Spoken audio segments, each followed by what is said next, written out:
मैं जयप्रताप सिंह, मैं मुरैना मध्य प्रदेश का रहने वाला हूं और आज मैं खड़ा हूं जेएनयू में, जिसमें कि मेरा मॉडर्न हिस्ट्री में एडमिशन हुआ है एक सप्ताह पहले। आज 4 अगस्त का दिन है जब जेएनयू स्टूडेंट यूनियन ने एक प्रोटेस्ट ऑर्गेनाइज़ किया है, जिसमें कि उन्होंने मांग रखी है कि बराक हॉस्टल को खोला जाए। बराक हॉस्टल आज से 4 से 5 साल पहले बनकर के तैयार होकर के उसमें ताला डाल दिया गया है, जो कि आज तक नहीं खुला है।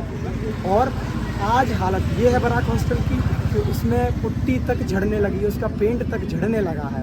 और ये बात मैं इसलिए भी कह रहा हूँ क्योंकि हम जो स्टूडेंट्स हैं, जब हम एडमिशन लेते हैं तो हमें तुरंत हॉस्टल का अलॉटमेंट नहीं होता है, लेकिन वहीं पे जब हम देखते हैं कि बराक हॉस्टल जैसे हॉस्टल बनकर के तैयार हो गए हैं, लेकिन फिर भी हमें हॉस्टल का अलॉटमेंट तुरंत नहीं हो रहा है। महीने साल भर 6-6 महीने लोग वेट करते हैं हॉस्टल अलॉटमेंट का। अब हॉस्टल नहीं मिलता है तो एक प्रावधान है डॉर्मेट्री का।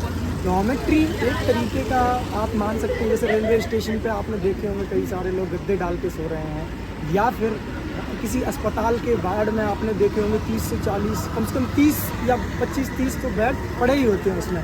और इसी तरीके का डॉर्मेट्री होता है जेएनयू में, जिसमें ना कि किसी प्रकार की हेल्थ हाइजीन का ध्यान रखा जाता है।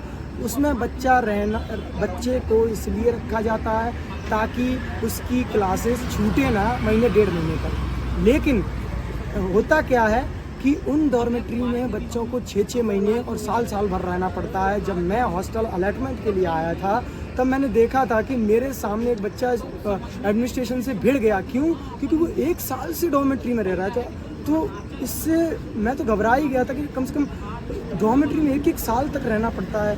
तो इस तरीके की हालतें हैं कि डॉर्मेट्री में रखा जा रहा है बच्चों को, लेकिन बराक हॉस्टल जैसे हॉस्टल जिनकी 400 और 450 के लगभग कैपेसिटी है, उनको खोला नहीं जा रहा।